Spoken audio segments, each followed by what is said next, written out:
Yes, all very good evening and I once again welcome you back. And here ಒಂದು ಡೌಟನ್ನು ಕೇಳಿದ್ದಾರೆ, ಅವ್ರಿಗೆ ನೀಟಾಗಿ clear ಮಾಡಿಬಿಡ್ತೀನಿ. Ma'am, everyone are telling that fifth sem 2021 scheme subject is not mapped to 2022 scheme, whether the subject has a lower semester subject code, but you are telling that fifth sem 2021 subjects are mapped with 2022 scheme. Please confirm it ma'am. ನಾನು ಹೇಳ್ತಾ ಇರೋದು, if in case map ಆಗಿದ್ದರೆ ನೀವು ಅದಕ್ಕೆ ಬರೀರಿ ಅಂತ.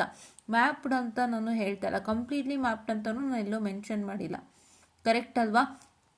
Completely mapped ಅಂತಲೂ mention ಮಾಡಿಲ್ಲ. ನಾನು ಈ ಹಿಂದೆ ಒಂದು ವಿಡಿಯೋಲ್ಲೂ ಕೂಡ ಹೇಳಿದ್ದೆ, ಹಲವಾರು ಇದರಲ್ಲಿ ತೋರಿಸ್ಕೊಟ್ಟಿದ್ದೀನಿ ಕೂಡ ಒಂದು PDF ಅನ್ನು. ಅಲ್ಲಿ ಹೇಳಿದ್ದೆ ನಾನು ಎಲ್ಲ ಅದು 6th 7th ಈ ಥರನೇ ಮ್ಯಾಪ್ ಆಗೋಗಿದೆ ಅಂತ. ನಾನು ಹೇಳ್ತಾ ಇರೋದು, if it is map to 5th sem 6th or 7th ಅಂತ ನಾನು ಹೇಳಿದ್ದಷ್ಟೇ. ಕಂಪ್ಲೀಟಾಗಿ ಮ್ಯಾಪ್ ಆಗಿದೆ ಅಂತ ನಾನು ಎಲ್ಲೂ ಹೇಳಿಲ್ಲ, ಆಯಿತಾ? ಸೊ ಅದಕ್ಕೆ ಇಲ್ಲಿ ಪ್ರೂಫ್ ಏನಪ್ಪ ಅಂತ ಹೇಳಿದ್ರೆ, ಇಲ್ಲಿ ನೀವು ನೋಡ್ತಾ ಇರ್ಬೋದು, ಎಲ್ಲ ಒಂದೊಂದು ಸಬ್ಜೆಕ್ಟ್ ಮ್ಯಾಪ್ ಆಗಿರ್ಬೋದು. ಇಲ್ಲಿ ನೋಡಿ, ಒಂದು ನಮ್ಮ ಸಿದೆ ತಗೊಂಡ್ರೆ 21 ಸ್ಕೀಮ್ ಡಿಜಿಟಲ್ ಸಿಗ್ನಲ್ ಪ್ರೊಸೆಸಿಂಗ್ ಏನಿತ್ತು ಇಲ್ಲಿ ಕಾಣಿಸ್ತಿದೆಯಾ?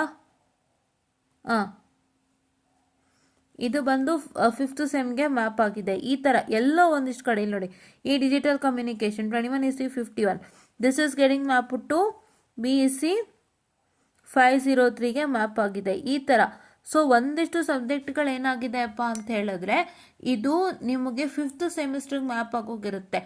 ಆ ಥರ ಸಬ್ಜೆಕ್ಟ್ಗಳನ್ನ ನೀವು ಕನ್ಸಿಡರ್ ಮಾಡ್ಕೋಬೇಕಾಗತ್ತೆ. ನೋಡಿಕೊಂಡು ನೀವು ಇದು ಮಾಡಿ ಅಂತ ಹೇಳಿದ್ದಷ್ಟೇ, ನಾನು ಇನ್ನೇನು ಹೇಳಿಲ್ಲ, ಆಯಿತಾ? ಕಂಪ್ಲೀಟಾಗಿ ಯಾವುದು 5th ಸೆಮ್ಗಂತೂ ಮ್ಯಾಪ್ ಅಂತೂ ಆಗಿಲ್ಲ, ಆಯಿತಾ?